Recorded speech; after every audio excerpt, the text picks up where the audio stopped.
अनेक नागरिकांच्या तक्रारी आहे, सिलेंडर मिळत नाही घरगुती वापरासाठी. काय प्रशासनाची तयारी, किती साठा आहे, तर तुटवडा भासतोय का, असेल तर काय उपाययोजना आहेत? सर्वांना नमस्कार. मी रोहन घुगे, जिल्हाधिकारी जळगाव. सर्वप्रथम तर मी सर्व नागरिकांना आवाहन करू इच्छितो की जो सप्लाय आहे LPG सिलेंडर्सचा तो अगदी व्यवस्थित प्रमाणामध्ये आहे. तर कोणीही पॅनिक होऊ नये आणि पॅनिक मोडमध्ये जाऊ नये आणि काही अफवा येत असतील तर त्यांच्यावरती विश्वास ठेवू नये आणि अफवा देखील पसरू नये. आता बेसिक जो जिल्ह्याचा डेटा आहे तो मी सांगतो.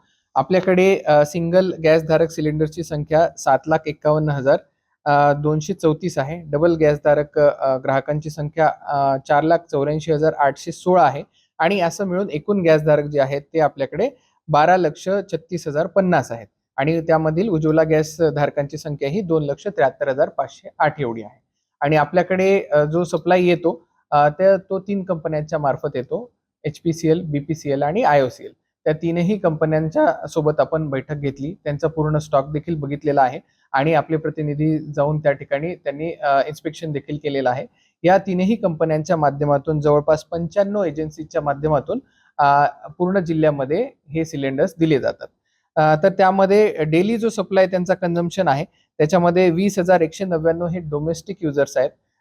कमर्शियल युजर्स जर आपण बघितले तर ते 3,04,444 आहेत आणि टोटल जर पूर्ण आपण दिवसाचं जर बघितलं तर तो 25,144 एवढा साठा त्यांच्याकडे सध्या सिलेंडर्सचा उपलब्ध आहे. आणि ट्रान्झिटमध्ये म्हणजे जे आता आपल्याकडे येत आहेत आपल्या जिल्ह्यामध्ये अशा प्रकारचे जे सिलेंडर्स आहेत ते 14,986 एवढे आहेत. जर आपण या तिन्ही कंपन्यांचं बघितलं तर HPCL कडे 3 दिवसांचा साठा आहे, BPCL कडे 2.11 दिवसांचा साठा आहे आणि IOCL कडे 2.12 दिवसांचा साठा आहे. जर आपण युज्युअल वेळेस जरी बघितलं तरी एवढाच साठा हा त्यांच्याकडे उपलब्ध असतो, स्टॉकमध्ये असतो आणि ट्रान्झिट मधला साठा देखील तेवढाच आहे. तर त्यामुळे डोमेस्टिक सप्लाय हा कुठेही हॅम्पर झालेला नाही. त्यामुळे नागरिकांनी पॅनिक होऊ नये. डोमेस्टिक साठा हा फक्त ऑनलाईन बुकिंगद्वारेच मिळत आहे. ब्लॅक मार्केटिंग रोखण्यासाठी ऑनलाईन बुकिंगचा ऑप्शन आहे. त्यानंतर KYC देखील करणं बंधनकारक आहे. KYC ही नागरिक स्वतः ॲपद्वारे करू शकतात किंवा जो आपल्याकडे सिलेंडर द्यायला येतो त्या माणसाच्या ॲपद्वारे देखील आपल्याला ते KYC करता येते किंवा आपण नजीकच्या एजन्सीमध्ये जाऊन देखील KYC करू शकता. आणि त्यानंतर ब्लॅक मार्केटिंग रोखण्यासाठी OTP म्हणजे वन टाइम पासवर्ड जो आपल्या रजिस्टर्ड मोबाईल नंबरवरती येतो याचा देखील उपयोग केला जाणार आहे, ज्यामुळे कुठेही साठेबाजी होणार नाही आणि जे ग्राहक आहेत जे ओरिजिनल ग्राहक आहेत त्यांच्यापर्यंतच हे सिलेंडर पोहोचतील. अशा प्रकारची पूर्ण व्यवस्था करण्यात आलेली आहे.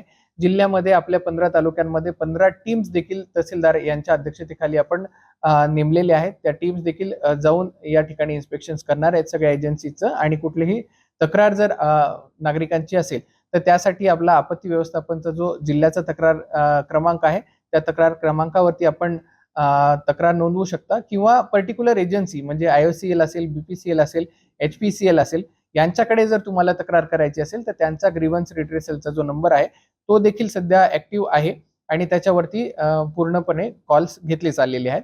त्यांची बैठक घेऊन ह्या सगळ्या गोष्टींची सुनिश्चितता करण्यात आलेली आहे. तर जिल्ह्याचा आपला आपत्ती व्यवस्थापनाचा जो नंबर आहे तो आहे 2223-180. त्यानंतर HPCLचा जो नंबर आहे 1800114141.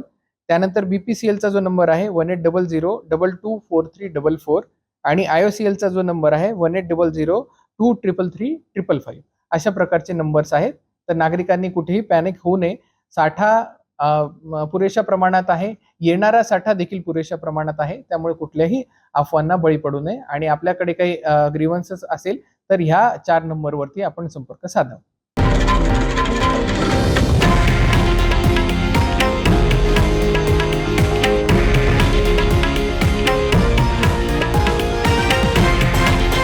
हे आहे देशातील नंबर 1 न्यूज नेटवर्क आणि आपण पाहत आहात TV9 मराठी, एकमेव.